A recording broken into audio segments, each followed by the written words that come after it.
Book summary of The Catcher in the Rye by J.D. Salinger. What's in it for me? Get a glimpse into the mind of one of American literature's most absorbing characters. Holden Caulfield is 6 feet, 2.5 inches tall, and half his head is covered with gray hair. But he's only 17 years old, and he was 16 when the story you're about to hear took place, and at times, despite appearances, you'd mistake him for someone even younger. As he freely admits, he sometimes acts like he's as young as 12 or so, kidding around and play wrestling and trying out ideas that are slightly beyond his grasp. But he's also able to play the adult, just about. Well enough to get served alcohol, anyway. He's had it rough lately and has wound up in some sort of facility, which is where this strange, sensitive young man decides to tell you his story. J.D. Salinger's classic post-war novel is a detailed, subtle depiction of adolescence that provides a window into a young mind that isn't quite developed. The novel is written in the first person, from Holden's own perspective.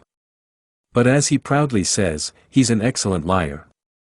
His account, although brutally honest at times, can't quite be trusted.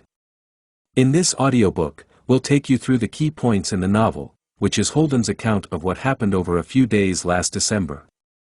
But we only have Holden's word for it.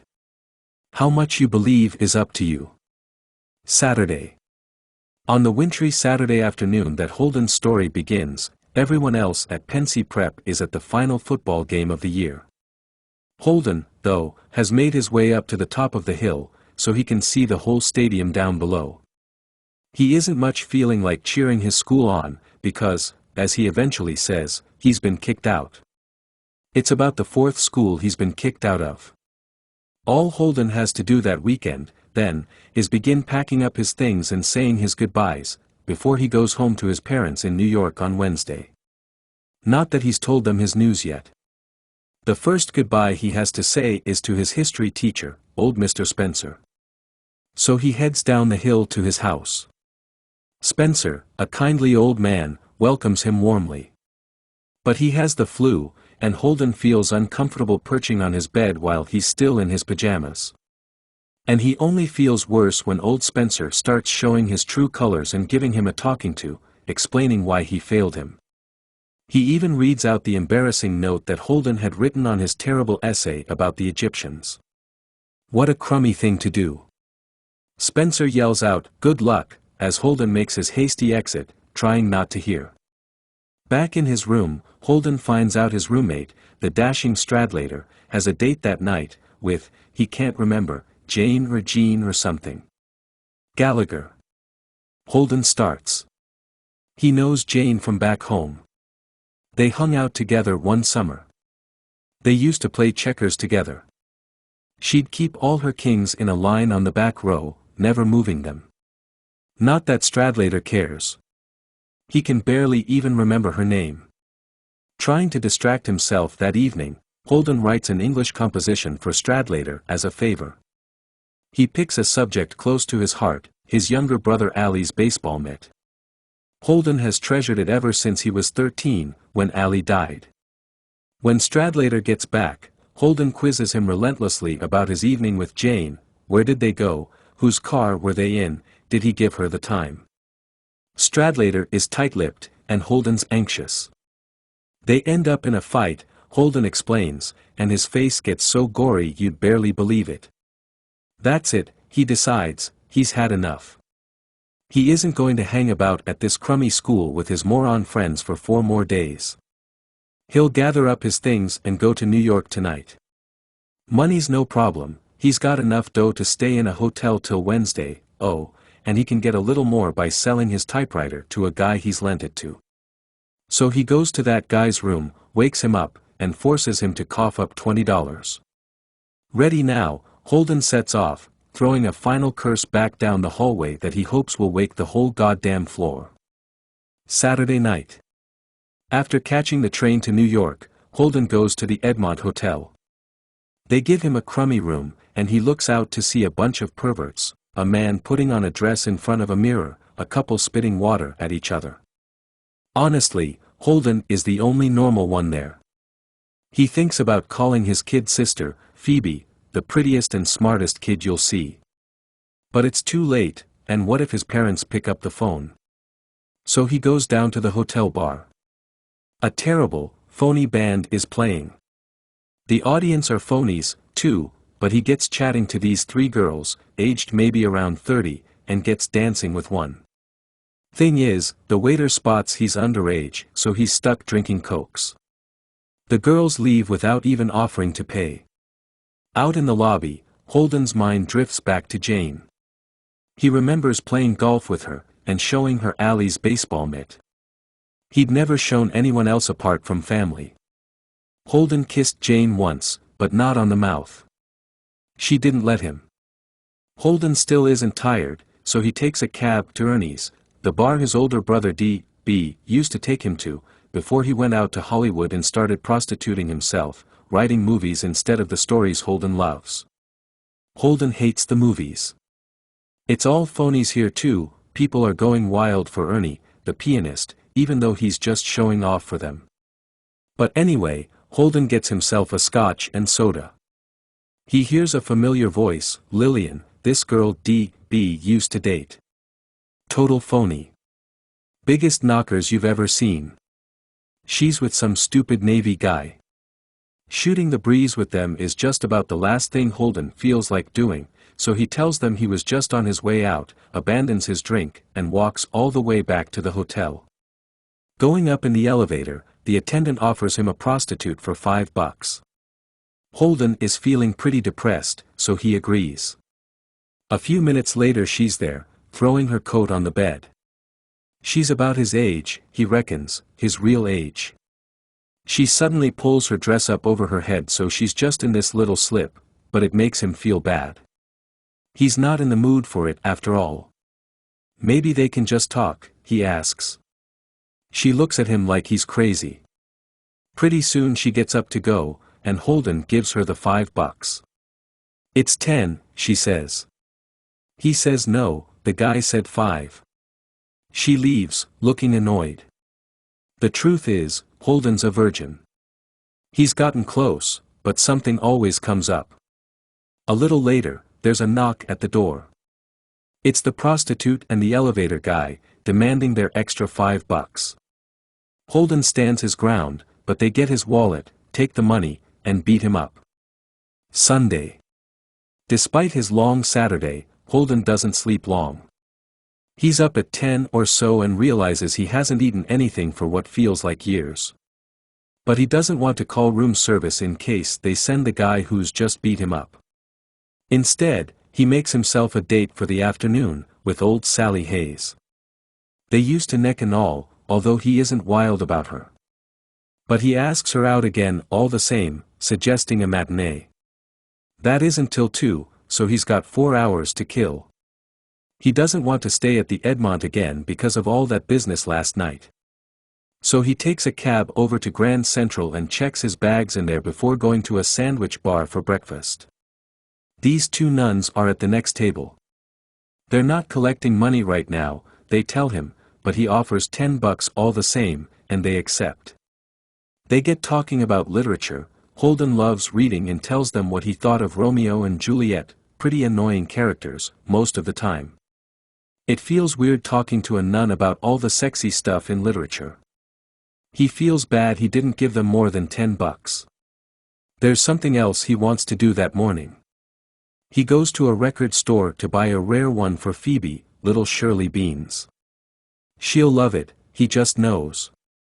And then he thinks maybe he can give it to her right away, so he takes a cab over to her favorite park.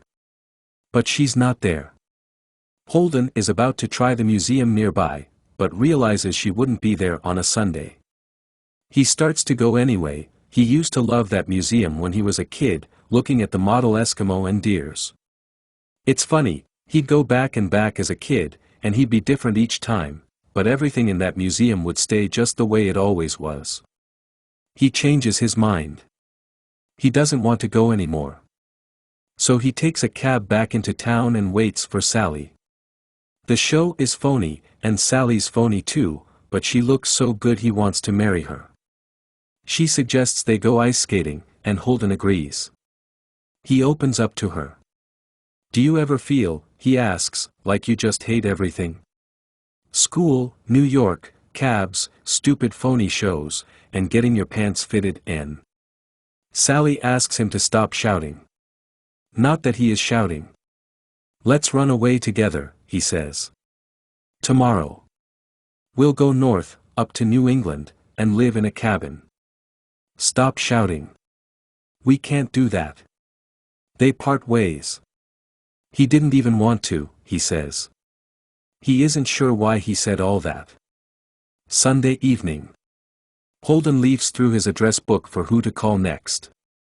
He tries old Jane, never far from his mind, but there's no answer. Then he tries Carl Luce, an older kid who's at Columbia now, a real intellectual, and knowledgeable when it comes to women. They arrange a drink at 10. So he goes to the movies to kill time, even though he hates it. It's a crummy picture and the lady next to him cries all the way through. It's a war movie, so Holden gets to thinking about his brother, D.B., the one in Hollywood now. He used to be in the army but luckily didn't see much action.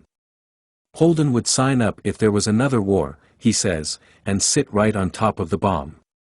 Holden makes his way to the bar early, standing up when he orders his drink so they can see how tall he is.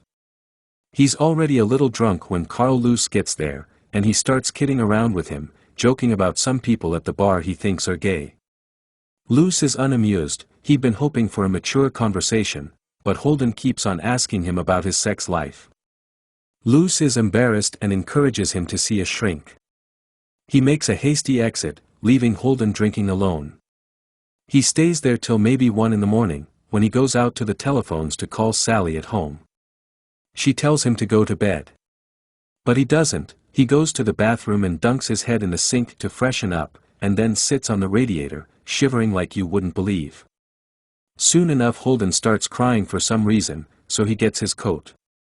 The coat check girl is so kind, even though he can't find his check, but she doesn't want to go on a date. The cold air freshens him up and he walks to Central Park. He trips and breaks Phoebe's new record and feels terrible. He gathers up the pieces into his pocket. Still shivering, and worried he'll get pneumonia and die, he sits down on a bench and thinks about Allie's funeral. He missed it, he was in the hospital because he'd punched out all the windows in the garage. His hand still hurts sometimes. He thinks about his own funeral and all the phonies that would be there. He decides to go home early after all. Out of money now, he walks all the way. Sunday night. Holden still doesn't want to see his parents yet, though, just Phoebe. So he tiptoes into the apartment as quietly as he can, and finds Phoebe asleep. He gently wakes her up, and she's so pleased to see him. It turns out he needn't have been so quiet, their parents are at a party out of town. They start to chat, but Phoebe is sharp as a button, and wants to know why he's back early. He can't lie to her. She's furious with him, Daddy will be so mad, she says. He tries to explain that it was a crummy school anyway, but she's not having it, he doesn't like anything, she says, name one thing. He pauses. All he can think to say is Allie, he likes Allie. But, Phoebe says, he's dead. She keeps on. Name one thing he wants to do with himself. Holden comes up with something. It sounds crazy, but, you know that old folk song. If a body catch a body coming through the rye. He'd kind of like to do that. If there were all these kids in a rye field, on a cliff, he could catch them, if they got too near the edge. He'd love that. Phoebe points out it's, if a body meet a body. She's right. Holden doesn't want to stay here, so he calls a past English teacher, Mr. Antolini, who agrees to take him in. His parents come back, and he hides in Phoebe's closet, before reluctantly accepting Phoebe's Christmas money from her, slipping out, and getting a cab over to Mr. Antolini's.